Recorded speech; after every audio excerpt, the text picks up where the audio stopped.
কোষ সবার ভালো ছিল, অযথা টেনশন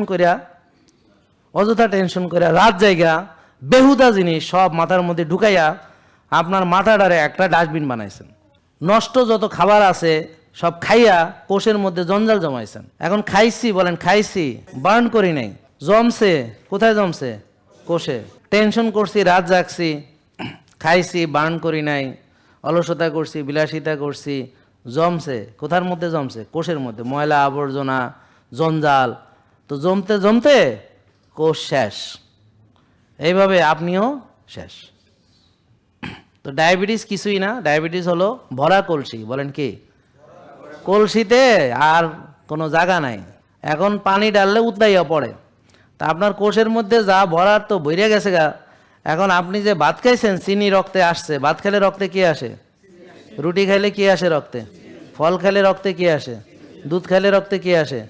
তো চিনি আপনি তো খাইতে আছেন, সকালে রুটি, তারপরে মুড়ি বিস্কিট, তারপরে আবার এই অথবা পেঁয়াজু বেগুনি, তারপর হচ্ছে যে ছোলা বুট মুড়ি, তারপর হচ্ছে বুরিন্দা শাহি জিলাপি, তারপর 3 গ্লাস শরবত, এরপর আবার রাতের খানা, হ্যাঁ, তারপর আবার এই যে তারাবি পড়ে এসে যে ফোতানো পেঁয়াজু মেয়াজু বেগুনি আর কি কি আছে হেটারে সব ফিনিশ কইরা, মানে ইফতারের বাকি আইটেমগুলা। এরপরে আবার সেহরির সময় এমন খাইতে আছে মনে হয় 3 মাস খাইতে পারবে না। হ্যাঁ, তো এই হলো অবস্থা। তা এখন এই যে এখন আপনার কলসি ভরা, এখন রক্তের চিনি কোষে ঢোকার মতো অবস্থা নাই, জ্যামপট, এটাকে কি কয়? জ্যামপট অবস্থা। এখন আপনি ভাত খাইতেছেন, ভাত খাইলে রক্তের চিনি বেড়ে যাবে না? তো এটার নাম ডায়াবেটিস। ডায়াবেটিস রোগী ভাত খায়, মানে চিন্তা করেন ভাই, আপনি একটা মানুষ তার চিনি বেশি হয় বলে ভাত খাইব, তাহলে হ্যার মতো আর আছে বলত? এখন যেই আপনি তো তাও ভাই বাদ দেন যে আপনি ডাক্তার না, বোঝেন না, এটা আপনি মেনে নিলাম যে ঠিক আছে আমি জানি না, কিন্তু ওই যে বিশেষভাবে অজ্ঞ, যার কাছে আপনি টাকা দিয়ে ভিজিট দিয়ে আপনি ডায়াবেটিস কমাইতে গেছিলেন, তো সে যে আপনার 6 বেলা চিনি খাইতে দিছে, হেবেটা কোন দেশের মূর্খ? এটা হলো কিসের বই? এটা হলো ডায়াবেটিস কি ভালো হওয়ার বই না, বলেন ডায়াবেটিস পোষার বই। এখানে সুন্দর করে লিখতে হবে আমরা ডায়াবেটিসের যত্ন নেই, রুগীর না, ডায়াবেটিসের যত্ন নেই, বা এসো ডায়াবেটিস নিয়মিত করি, এত সুন্দর নাম তারা দিতে পারে এখানে, যে এসো ডায়াবেটিস নিয়মিত করি, আবার নিয়ন্ত্রণ করে, ডায়াবেটিস পুষি আবার নিয়ন্ত্রণ করি।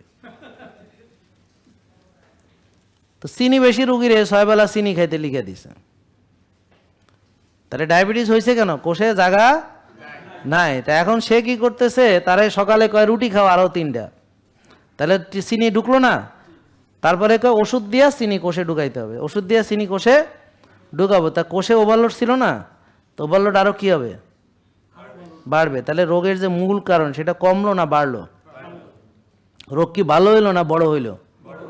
এইভাবে এই রুগীটা বড় রুগী হবে। তাতে কি হবে? তার ওষুধ বেশি লাগবে, ওই যে ওনার মতো 9-10টা ওষুধ লাগবে। তারপরে আস্তে আস্তে তার চোখ নষ্ট হবে।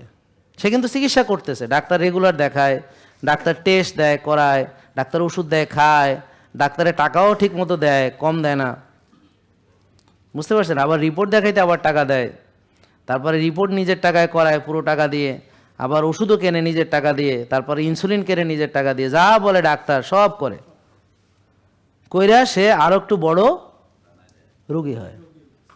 এখন এত কিছু কইরা দেখলো যে আমার চোখ তো গেছে, কই নেই, শেষ। তো ডাক্তার বলবে ডায়াবেটিস রোগী চোখ তো নষ্ট হবেই, আর আপনার আছে কেন, আপনি কেন টেনশন করতেছেন? তাহলে তোরে যে দেখাইলাম এতদিন কি জন্যে? ভাই বলো, নিয়ন্ত্রণ করার জন্য। কথা কও না কেন? বলো নিয়ন্ত্রণ করার জন্য। আমি তো নিয়ন্ত্রণ করছি, দেখো না কি নিয়ন্ত্রণ করছে? চিনি কি নিয়ন্ত্রণ করছে? চিনি। আর এই চিনি কোথায় ঢুকাইছে? কোষের মধ্যে। সেই কোষে আগে থেকে কি ছিল? ওভারলোড ছিল। এখন কোষে ওভারলোড বানাইছে কোন ডাক্তার? যে না, আপনি নিজে ডাক্তার আগে বানাইছেন, আগে নিজের সর্বনাশ নিজে করছেন, আগে যে টেনশন করছেন, রাত জাগছেন। জেকে লাইফস্টাইল লিমিটেড, ওষুধ মুক্ত সুস্থ জীবন।